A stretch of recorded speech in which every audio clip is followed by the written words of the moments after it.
ఎంతో ప్రేమించాడు. ఈ క్రిస్మస్ రోజు చాలా తక్కువ సేపు మీకు దేవుడి గురించి కొన్ని విషయాలు చెప్పాలని ఆశపడతా ఉన్నాను.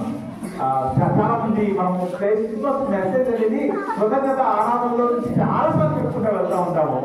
ఈ రోజు చిన్నపిల్లలు ఉన్నారు, పెద్దవాళ్ళు ఉన్నారు, అలాగే కొంతమంది ప్రత్యేకంగా ఈ స్థానానికి వచ్చిన వాళ్ళు కూడా ఉన్నారు. నేను వాక్యంలోకి వెళ్ళే ముందు చాలా సార్లు ఆలోచన ఉన్నది, అయితే క్షమించండి. నేను ఇవన్నీ పక్కన పెట్టి వాక్యం ఒక 5 నిమిషాలు చెప్పి వెళ్ళిపోదాం అనుకున్నాను. కానీ ఖచ్చితంగా కొంతమందిని మనము అభినందించాలి, కొంతమందిని గుర్తించాలి, కొంతమంది యొక్క వారి స్థలానికి రావడాన్ని మనము అభినందించాలి ఖచ్చితంగా. ఈ రోజు మొట్టమొదటిసారిగా సంఘానికి వచ్చిన వాళ్ళు ఎవరు ఉంటే ఒకసారి లేచి నిలబడతారా? మొట్టమొదటిసారిగా చర్చికి వచ్చిన వాళ్ళు ఎవరు ఉంటే ఆదివారం ఆలోచించిన వాళ్ళు అంటే ఏ చర్చే కదా, ఈ చర్చికి వచ్చిన వాళ్ళు చర్చికెళ్ళే ఉంటారు. ఈ రోజు మొట్టమొదటి చర్చ ఉన్నారా? పక్కన నిలబడవచ్చు, ప్రత్యేక ప్రార్థించాలని ఆశిస్తున్నాం. కేవలం పండగ కోసమే తెచ్చుకుంటున్నారు, పిలిచారు కదా, తీసుకుంటారు.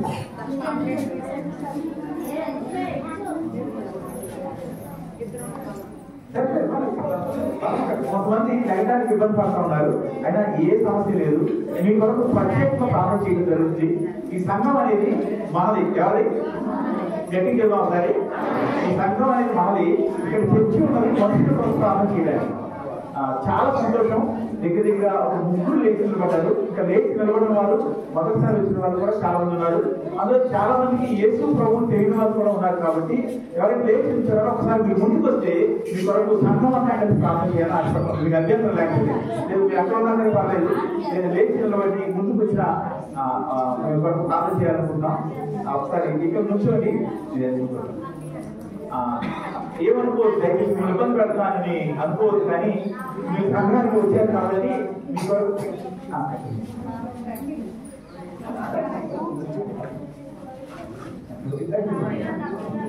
ప్రార్థన చేద్దాం.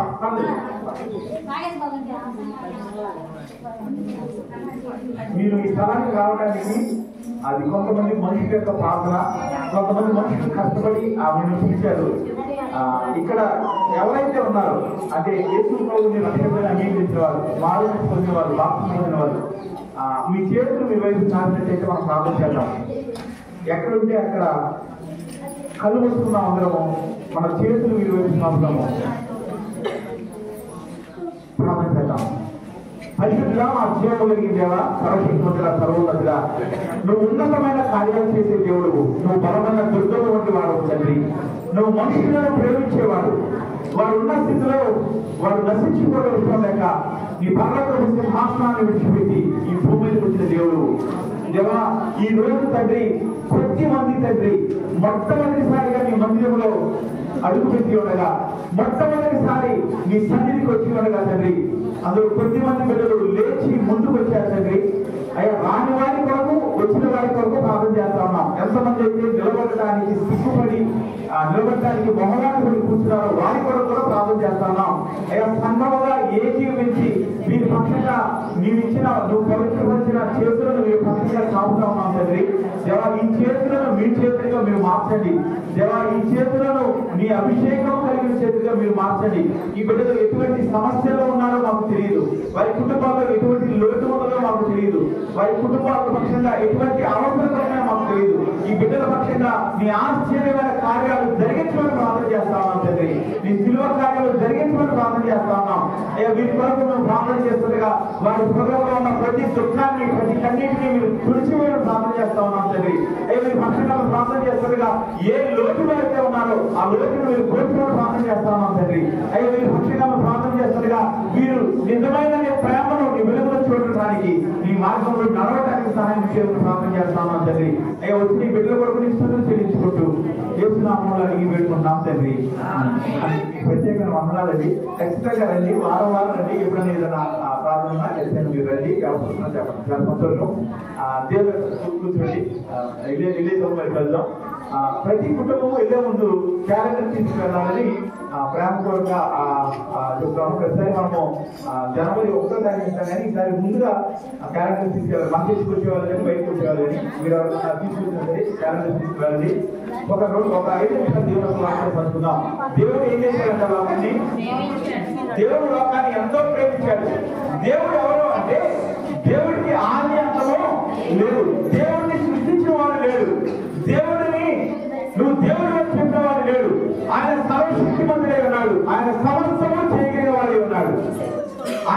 నోటి మాటతో శాసించగలడు. తన నోటి మాటతో తను చెప్పిన ప్రతి మాటతో ఆ సమస్త వాడు సృష్టి చేశాడు. ఈరోజు మనం చూస్తున్న వాటిని, చూడలేని వాటిని, మన చూపులకు దాటి ఉన్న వాటిని కూడా చేసిన వాడు ఆయన. ఆయన లోకాన్ని అంతా ప్రేమించాడు. ఆయన మనుషులను చేశాడు. ఆ మనుషులు తనతో పాటు ఉన్నట్టుగా, ఆ మనుషులు పరలోకపు ఆనందాన్ని కలిగి ఉన్నట్టుగా తనను ప్రత్యేకమైన ప్రేమ కలిగిన వారిగా ప్రేమిస్తూ తనతో పాటు ఉంచుకోవాలని ఆశపడ్డాడు. అది మనిషి ఏం చేశాడంటే, ఎవరో చెప్పిన మాటలు విని ఏది చేయొద్దన్నాడో అది చేయడానికి ప్రయత్నం చేశాడు. దానివల్ల దేవుడితో ఉండే అవకాశాన్ని కోల్పోయాడు. దేవుడు కోపం వాళ్ళు బయటికి పంపించేయలేదు, కానీ వాళ్ళు చేసిన పని బట్టి దేవుడితో ఉండే అవకాశాన్ని మనుషులు పోగొట్టుకున్నారు. ఈ రోజుకి అదే జరుగుతూ ఉంది. ఇది ఆది కాలం మొదలుకొని ఈ రోజు వరకు దేవుడు మనుషులు ప్రేమిస్తూ ఉన్నాడు. యేసు ప్రభువు మనుషులు ప్రేమించే దేవుడై ఉన్నాడు. యేసు ప్రభువు మనుషులను తన కన్నబిడ్డల ద్వారా భావించే దేవుడై ఉన్నాడు. యేసు ప్రభువు మనుషుల దగ్గర నుంచి ఏది ఆశించిన వాడై ఉన్నాడు. యేసు ప్రభువు మనుషుల కొరకు తన ప్రాణాన్ని సైతం ఇవ్వాలని ఆశపడుతూ ఉన్నాడు. యేసు ప్రభువు ప్రేమించినట్టుగా ఈ భూమి మీద కానీ, నరకంలో కానీ, ఎక్కడ కూడా ఏ వ్యక్తి కానీ, ఏ శక్తి కానీ ఎవరెవరు ప్రేమించలేరు. ఆయన ప్రేమకు మితి లేదు. ఆయన ప్రేమకు అంతం లేదు. మనుషులను ప్రేమించిన దేవుడు మనుషులు తన సొంతంగా దేవుడి దగ్గరికి రావడానికి కష్టమైపోతుందని, రావాలని ఆశపడినప్పటికీ వారి హృదయంలో, వారి రక్తంలో, వారి శరీరంలో ఉన్న పాపమ స్వభావం దేవుడి దగ్గర నుంచి దూరమయ్యేలా చేస్తుందని దేవుడు గమనించాడు. దానికి ఒక్కటే ఒక పరిష్కారం ఏంటో తెలుసా? పరిశుద్ధమైన వారి యొక్క రక్తము కాపాడినప్పుడు ప్రతి మనిషి మీద ఉన్న పాపమ స్వభావం కొట్టివేయబడతాయి. ప్రతి మనిషి మీద ఉన్న బంధకాలు కొట్టివేయబడతాయి. మనిషికి అది సాధ్యం కాలేదు. కాబట్టి దేవుడే పరలోకపు సింహాసనాన్ని విడిచిపెట్టి భూమి మీదకి వచ్చాడు. అభివృద్ధి చెప్తాం ఒకసారి. పరలోకపు సింహాసనాన్ని పక్కన పెట్టాడు. దేవుడిగా ఉండటాన్ని పక్కన పెట్టాడు. నేను మనిషిగా జీవించి పరిశుద్ధంగా ఉండి నా రక్తాన్ని కాల్చే తప్ప ఈ పాపల స్వభావం కొట్టేయగలదని ఆయనకు తెలుసు. కాబట్టి ఆయన భూమి మీదకి వచ్చాడు. ఆయన భూమి మీదకి వచ్చింది నా కొరకు వచ్చాడు, నీ కొరకు వచ్చాడు. ఆయన భూమి మీదకి వచ్చింది ఒక మనిషిగా వచ్చాడు. అదే సమయంలో తన దైవత్వాన్ని కలిగి ఉన్నాడు. యేసు ప్రభువు 100% మనిషి, 100% దేవుడు. యేసు ప్రభు ఈ భూమి మీదకి పుట్టక ముందు 100% దేవుడు ఉన్నాడు. ఆయన మనిషి వచ్చి ఒక్కడు కూడా లేదు. అని ఆయన మనల్ని ప్రేమించాడు. కాబట్టి మన పేరు కూడా ఆయన తీసుకోవడానికి సిద్ధపడ్డాడు. మన పాపములు ఆయన మోయటానికి సిద్ధపడ్డాడు. మన పాపము శిక్ష ఆ శిలువలో ఆయన భరించాడు. ఆ శిలువలో ఆయన వేలాడటం వల్ల ఏం జరిగిందో తెలుసా? ఆ శిలువలో ఆయన వేలాడటం వల్ల పాపము శిక్ష కొట్టివేయబడింది. ఆ శిలువలో ఆయన వేలాడటం వల్ల పాపము శక్తి కొట్టివేయబడింది. ఏ మనిషి అయితే యేసు ప్రభువు దగ్గర వచ్చి, అయ్యా నేను పాపం చేశాను, నా జీవితంలో పాపం నుంచి బయటికి రావడానికి నాకు సాధ్యం కావట్లేదు, నా జీవితంలో నేను ఎంతో ఆశపడుతున్నాను, కానీ ఒక్క అడుగు కూడా పాపము లేనిగా ఉండటానికి, ఒక్క రోజు కూడా పాపము ఆలోచన లేకుండా జీవించడానికి, ఒక్క క్షణం కూడా పాపము చూపు లేకుండా జీవించడానికి సాధ్యం కావట్లేదయ్యా, నాకు సహాయం చేయి అని చేతులు చాపితే, నాకు సహాయం చేయి, నేను పాపిని ఒప్పుకుంటే, నీ రక్తం చేత కడుగుని అడిగితే, దేవుడు ఈ రోజుకి తన రక్తం చేత మన పాపాలు కలిగే దేవుడే ఉన్నాడు. చెప్పకపోతే దేవుడు నామం అనుకుంటామా? ఆయన రక్తము మన పాపంలో కలిగి వస్తుంది. ఇది చెప్తే వినేటప్పుడు ఇది నిజమేనా అనిపిస్తుంది, కానీ ఇది నిజమో, ఇది 100% వాస్తవం. దేవుడు మన పాపాలను తుడిచివేయడం మాత్రమే కాదు, నిన్ను తన కుమార్తెగా స్వీకరిస్తాడు. మనిషి స్వభావం మార్చబడుతుందా అంటే, మార్చబడిన వ్యక్తులు నేను చాలా మంది చూశాను. నా స్వభావం మార్చబడ్డాన్ని చూశాను. భయంకరమైన పాపం స్వభావం నుంచి నా సొంతగా నేను ఎంతో అభివృద్ధి పొందాలని, ఎన్నో చేయాలని ఆశపడినప్పుడు అన్ని ప్రయత్నాలు ఓటమి పాలి చావుదాకా వెళ్ళి 3 సార్లు వ్యక్తిగా వచ్చినప్పుడు నాకు మొదటిసారి అనిపించింది, నేను దేవుడు నమ్ముకుంటే బాగుంటుందేమో. నాకు మొదటిసారి అనిపించింది, దేవుడికి నా పట్ల నా ఆలోచన ఏంటి. మీరు చాలా మంది కనిపించండి, పాస్టర్ గారి కొడుకు కదా ఎందుకంత పాడైపోయాడని. నేను పాస్టర్ గారి కొడుకుని కాదు, నేను పెరిగిన కొన్నాళ్ళకి మా నాన్న పాస్టర్ అయ్యాడు. రెండింటికి చాలా తేడా ఉంది. నేను సేవ చేస్తాను, నేను సేవ చేస్తాను అన్నప్పుడు నాకు 2 కొడుకులు పుట్టారు. వాళ్ళిద్దరు పాస్టర్ గారి కొడుకులు అయ్యారు. కానీ మేము పుట్టి పెరిగి దాదాపు 18 సంవత్సరాల వయసు ఉన్నప్పుడు నాన్న దేవుడిని తెలుసుకున్నాడు, తర్వాత సేవలోకి వచ్చాడు. అందువల్ల నాకు పాస్టర్ గారి కొడుకు కలగలేదు. ఈ చిన్నపిల్లలు ఎంతమంది అయితే బిడ్డలు చిన్నప్పటి నుంచి సండే స్కూల్లో పెరుగుతూ ఉన్నారు, వీళ్ళకి టీచర్లు ఉన్నారు, దేవుడు వాక్యం చెప్తున్నారు, పాటలు నేర్పిస్తున్నారు. ఎంతో మంది తమ సమయాన్ని, తమ శక్తిని, తమ బలాన్ని దేవుని కొరకు వాడుతూ ఉన్నారు. దివ్య పిల్లలకి పాటలు నేర్పించింది, దివ్య చాలా నేర్పించారు. దివ్య ప్రెగ్నెంట్ గా ఉండి కూడా, ప్రవీణ కూడా ప్రెగ్నెంట్ గా ఉండి కూడా పిల్లలకి పాటలు నేర్పించడానికి ముందుకు వచ్చారు. కానీ నేను అలా కలగలేదు. నాకు గుర్తున్నంత వరకు సండే స్కూల్కి వెళ్ళింది ఒకసారి రెండుసార్లు ముందు అంత మించి ఎక్కుసారి వెళ్ళలేదు. దేవుని యొక్క వాసన తెలియకుండా నేను బ్రతపడ్డాను. దాని యొక్క పర్యవసానం ఏంటో, అది మనిషిని ఎంత పతనానికి తీసుకెళ్ళగలదో నేను చూశాను. కానీ ఒక రోజు వచ్చింది, దేవా నా పట్ల నీకు ఏదో ఆలోచన ఉంటుంది, లేకపోతే నన్ను బ్రతికించుకునేవాడు కాదేమో అనిపించింది. దేవుడి దగ్గరికి వచ్చాను.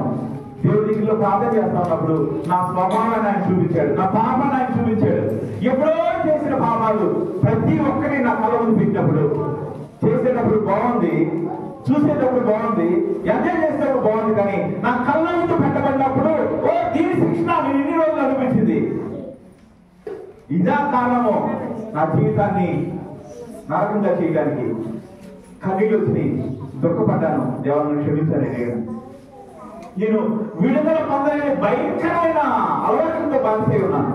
కానీ ఒక రోజు వచ్చింది, దేవుని క్షమించమని అడిగినప్పుడు దేవుడు తన చేయి చాపాడు, తన రక్తం చేత నన్ను కడిగాడు, ఒక నూతన వ్యక్తిని మార్చాడు. చాలా చాలా మార్చబడింది, స్వభావం మార్చబడింది, పనులు మార్చబడి, పాపము శిక్ష కొట్టేయబడింది. మార్చబడటానికి కొన్ని విషయాలు కొంత సమయం తీసుకున్నాను. ఖచ్చితంగా నేను దేవుడిని లొంగడానికి కొన్ని విషయాలు ఇబ్బంది అయింది. నేను దేవుడికి పూర్తిగా రాబడినప్పుడు దేవుడు నా జీవితాన్ని తన చేతిలో తీసుకున్నాడు. నాతో పాటు ఉన్నవాళ్ళు చాలా మంది ఈరోజు చనిపోయారు.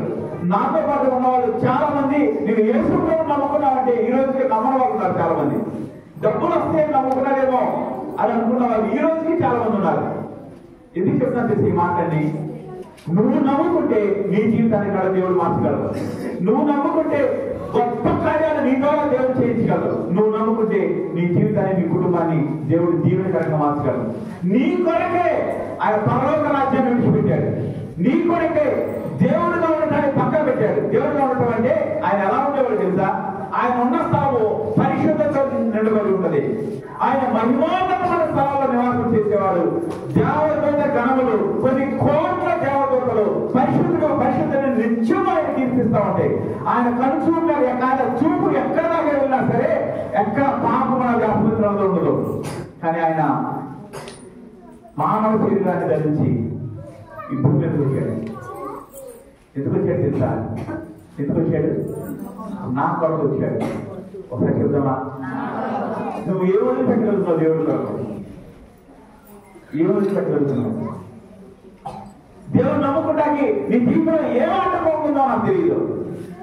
కానీ ఒక మాట నాకు చెప్పడం ఇబ్బందిగానే ఉంది, కానీ ఆ మాట మీకు చెప్పాలనుకుంటున్నాను. ఒకవేళ దేవుడు నమ్మకుండా ఈ రోజు నువ్వు చనిపోతే నువ్వు ఎక్కడికి తెలుసా? నువ్వు నరకానికి వెళ్తావు. అది ఎవరు చూశాక అనుకోవద్దు, భయంకరమైన శిక్ష. చాలా మంది దేవుడు ఎవరో తెలిసిన తర్వాత కూడా దేవుడు నమ్ముకోకపోవడం వల్ల భూమి మీద కూడా నరకాన్ని అనిపిస్తా ఉన్నారు. ఒకవేళ మీ జీవితాలు బాగుంటే, దేవుడు నిన్ను జీవిస్తే, సంతోషించుకుంటే నాకన్నా సంతోషపడే వాళ్ళు ఎవరు లేరు. కానీ నువ్వు జీవితంలో నువ్వు అనుభవించేంత అశాంతితమో కొద్ది రోజులకి కనుమరుగైపోద్ది. నిలిచి ఉండే ఒకటే, అదేంటి తెలుసా? నువ్వు నీతో దేవుడితో ఉన్న సంబంధం. దాని కొరకు ఆయన సంవత్సరాన్ని విడిచిపెట్టి భూమి మీద వచ్చాడు. ఒకరోజు వచ్చాడు, దాన్ని మనం క్రిస్మస్ గా ఆరాధన చేసుకుంటా ఉన్నాం. ఈ రోజు క్రిస్మస్ అంటే అదే. ఆయన నీ కొరకు వచ్చాడు, ఆయన అన్ని వదిలేసి వచ్చాడు నీ కొరకు. నువ్వు దేవుడు నమ్ముకోవడానికి నీ జీవితంలో ఏది ఆత్మో నాకు తెలియదు, నీ జీవితంలో ఏది ఆత్మో నాకు తెలియదు. కానీ నీ జీవితాన్ని దేవుడి చేతిలో పెట్టగలిగినప్పుడు, నీ జీవితాన్ని దేవుడి చేతిలో పెట్టగలిగినప్పుడు, దేవా నాకు నువ్వు తప్ప దిక్కులేవయ్యా, నువ్వు లేకుండా నేను బహు భయంకరమైన కన్నీరు కాలుస్తా ఉన్నాను. నీ జీవితాల్లో నువ్వు ఒంటరిగా కాసే కన్నీరు దేవుడి దగ్గరికి వచ్చి కాదు. దేవా నన్ను క్షమించవా, నన్ను క్షమించవా అడుగు. నా జీవితంలో ఒక రోజు వచ్చింది, దేవుడా నన్ను క్షమించని అడిగాను. దేవుడు క్షమిస్తున్నట్టే అనిపిస్తుంది, కానీ నాకున్న అలవాటు నుంచి బయటకు రావడం సాధ్యం అవట్లేదు. దీని నుంచి నేను బయటకు రాలేను అనుకుంటున్నాను. బయటకు రావాలని చాలా ప్రయత్నం చేస్తాను, రాలేకపోతున్నాను. దేవుడి నేను కాల్ చేశా, దేవా నువ్వు క్షమించే దేవుడు నమ్ముతున్నాను, కానీ నీ చెయ్యి దాటిపోయిన పక్షంలో నేను వెళ్ళిపోయినేమో, ఒక్కసారి నాకు అవకాశం ఇవ్వా, ఒకసారి నాకు అవకాశం ఇవ్వా, నీ కృపను నేనప్పుడు చేయి,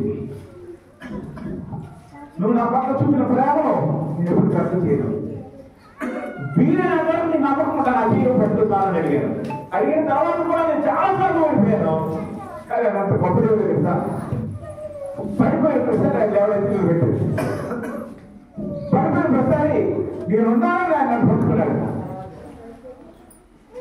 చోటిల్లే ప్రతి సమయంలో ఆయన చేతులను పట్టుకున్నాయి, నశించుకోకుండా నిలబెట్టాడు. అంతమాత్రమే కాదు, ఈరోజు అనేక కుటుంబాలకి నన్ను, నా భార్యను, నా కుటుంబాన్ని ఆశీర్వాదకరంగా మార్చాడు. అట్టి కృప దేవుడికి ఎవరు ఆశపడతా ఉన్నాడు. నాకు దేవుడికి కావాలంటే వాయిదా ఈరోజు దేవుడి సన్నిధిలో లేచినప్పుడు, దేవా నా జీవితాన్ని నీకు అర్పించుకుంటానయ్యా, నాకు కావాలి అని చిన్న ప్రార్థన చేసుకుందాం. క్రిస్మస్ రోజున మన హృదయాన్ని దేవుడి సన్నిధిలో ప్రార్థించుకుందాం. నోరు తెచ్చి ప్రార్థన చేద్దాం. ఇప్పుడు దాకా పాటలు, డ్యాన్సులు, యాక్షన్స్ అన్నీ కూడా మైక్లో జరిగింది, కానీ ఈ ప్రార్థన నోరు తెచ్చి మనం ప్రార్థన చేస్తున్నాం. పెద్దగా ప్రార్థన చేస్తున్నాం. ఒక 2 నిమిషాలు ప్రార్థన చేస్తున్నాం. ఎవరు మౌనంగా ఉండదు. చిన్నపిల్లల వారు సైతం ఎక్కడికి వెళ్ళదు. ఒక 2 నిమిషాలు మా ప్రార్థన ముగిపడుతుంది. నోరు తెచ్చి ప్రార్థన చేద్దామా? నేను చూసిన ఎంతో మంది గొప్పవారు ఈరోజు లేరు.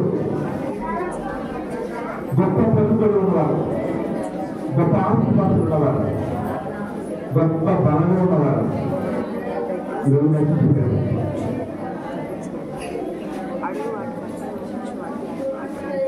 నిన్ను దేవుడు తన కుటుంబ జీవాన్ని పిలుస్తూ ఉన్నాడు. తన 2 చేతులు సాగి ఈరోజు తన వైపు పిలుస్తూ ఉన్నాడు. ఆ చేతుల్లో కనపడుతున్న గాయాలు తెలుసా? అవి నీ కొరకు చేయబడిన గాయాలు, అవి నీ చేతుల్లో కనబడాల్సిన గాయాలు. నీ కాళ్ళు దుఃఖాల్సిన మీద ఆయన దుఃఖపడి ఒక్క నిమిషం తోడు చేసి ప్రార్థన చేస్తావా? అయ్యా నన్ను క్షమిస్తావా? నాకు క్షమించడానికి అర్హత ఉన్నదా? నేను వారి వరకు లేదు సాగు చేస్తారయ్యా.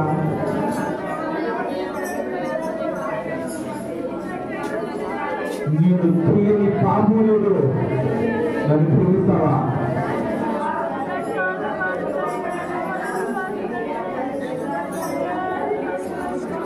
క్షమిస్తావా? జవాన్ని క్షమించాలనుకుంటావా? నన్ను యేసులో క్షమించాలనుకుంటున్నావా?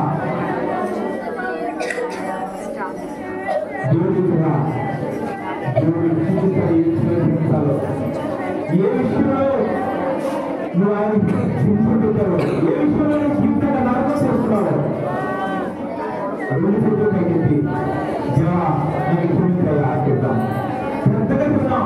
నేను బయట మాట్లాడుకుంటున్నా ఒకసారి, దేవా క్షమించయ్యా, నా జీవితము నీ చేతిలో తీసుకోదండి, నా సమస్తాన్ని నీ చేతిలో తీసుకొని 2 చేతులు పైకెళ్తాం. చిన్నపిల్లలు, పెద్దవారు అందరూ కళ్ళు మూసుకుని మీ చేతులు పైకెత్తి మీ కళ్ళు పరలోక సింహాసనం ప్రార్థన చేస్తున్నావా?